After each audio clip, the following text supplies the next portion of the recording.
دوستو میرا نام ہے حماد اور آپ دیکھ رہے ہیں whole general information.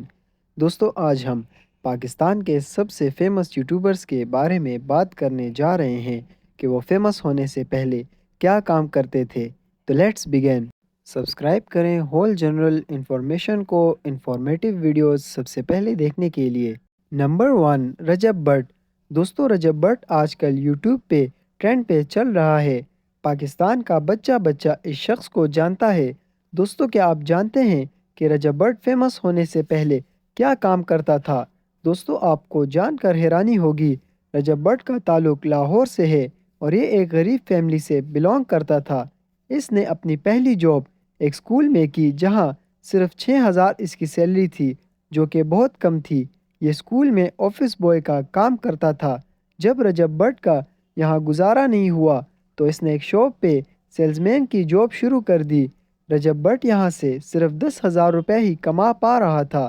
Recep but کا گھر رینٹ پہ تھا، پھر ان کی یہ جاب بھی چلی گئی۔ پھر انہوں نے گھر کو چلانے کے لیے ایک گوڈاؤن میں لوڈنگ اور ان لوڈنگ کا کام شروع کر دیا اور ساتھ ساتھ میں جم بھی کرنے لگے۔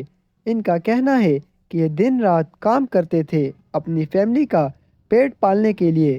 رجب بٹ نے کامیاب ہونے سے پہلے بہت سی ناکامیوں کا سامنا کیا ہے، لیکن آج یہ یوٹیوب پہ ٹرینڈ پہ چل رہا ہے اور لاکھوں فینس اس کے بن چکے ہیں۔ رجب بٹ کی لائف ڈیفیکلٹی سے بھری ہوئی تھی۔ نمبر 2، ڈکی بھائی۔ دوستوں مشہور زمانہ ڈکی بھائی کو پاکستان کا سب سے فیمس یوٹیوبر مانا جاتا ہے۔ ان کا تعلق بھی لاہور سے ہے اور ان کا اصل نام سعد الرحمان ہے۔ دوستوں ڈکی بھائی فیمس ہونے سے پہلے موبائل ریپیئرنگ کا کام کرتا تھا، پھر اس کے ساتھ ساتھ انہوں نے ونڈو انسٹالیشن کا کام بھی شروع کر دیا۔ ڈکی بھائی اس کام سے بہت کم پیسے کماتے تھے، جس کی وجہ سے ڈکی بھائی کی شاپ کے اونر سے لڑائی ہوئی اور انہوں نے یہ کام چھوڑ دیا۔ انہوں نے اپنے گھر میں ونڈو انسٹالیشن کا کام شروع کر دیا تھا۔ ان پیسوں سے ڈکی کا گزارا ہو جاتا تھا۔ پھر 2017 میں انہوں نے ایک یوٹیوب چینل کھولا جس پہ یہ لوگوں کو ونڈو انسٹالیشن کا طریقہ بتاتے تھے۔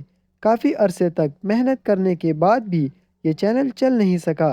پھر انہوں نے دوسرا چینل بنایا جس پہ یہ چیزوں کی ان باکسنگ کیا کرتا تھا، لیکن پھر اچانک ایک دن ڈکی بھائی کا یہ چینل یوٹیوب نے ٹرمینیٹ کر دیا تھا۔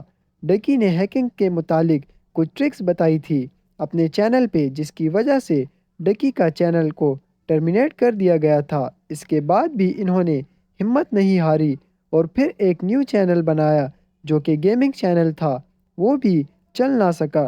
ڈکی کافی مایوس ہوا۔ پھر ایک دن اس نے یوٹیوب پہ روسٹنگ کی ویڈیو دیکھی، پھر انہوں نے ڈکی بھائی کے نام سے ایک چینل بنایا اور لوگوں کو روسٹ کرنا شروع کر دیا۔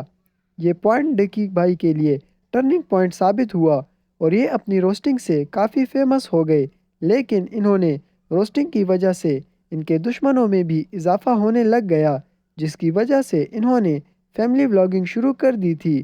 آپ کو جان کر حیرانی ہوگی، اس وقت ڈکی بھائی کے 7.91 ملینز سبسکرائبر تک پہنچ گئے ہیں۔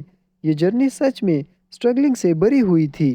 نمبر 3، سسٹریولوجی۔ دوستو ان سسٹرز نے کوئی جگہ نہیں چھوڑی، ہر جگہ انہوں نے اپنا منہ مارا، پھر چاہے وہ اسکول میں نعت خوانی کرنا ہو یا پھر مارننگ شوز میں جا کر بے تکے گانے گانے ہو، انہوں نے کوئی کام نہیں چھوڑا۔ ان کا تعلق لاہور سے ہے اور یہ ٹوٹل 5 بہنیں ہیں۔ ان 5 بہنوں میں سب سے فیمس اقرا کنول ہے۔ اس کو سنگنگ کا بہت شوق تھا، لیکن اسے سنگنگ کے بارے میں کچھ معلومات حاصل نہیں ہے۔ اس نے ماڈلنگ بھی شروع کی تھی، لیکن اس کو کہیں سے کوئی آفر نہیں ملی۔ انہوں نے اپنی ہر ممکن کوشش کی۔ پھر جب کووڈ-19 عروج پہ تھا تو ان سب بہنوں نے مل کر میک اپ چینل بنایا، لیکن یہ بھی چل نہ سکا۔ پھر انہوں نے گیسٹ اینڈ ہوسٹ کا چینل بنایا، لیکن اس میں بھی انہیں کوئی خاص کامیابی نظر نہ آئی۔ ان سب ناکامیوں کے بعد انہوں نے فیملی ولاگنگ شروع کر دی اور پھر ان کے دن بدل گئے۔ یہ 5 بہنیں آج اتنی فیمس ہیں کہ یہ یوٹیوب سے منتھلی کروڑوں روپے کما لیتی ہیں۔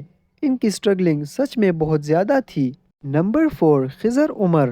دوستو اس فنی کریکٹر کو تو آپ سب جانتے ہوں گے۔ یہ آج کے دور میں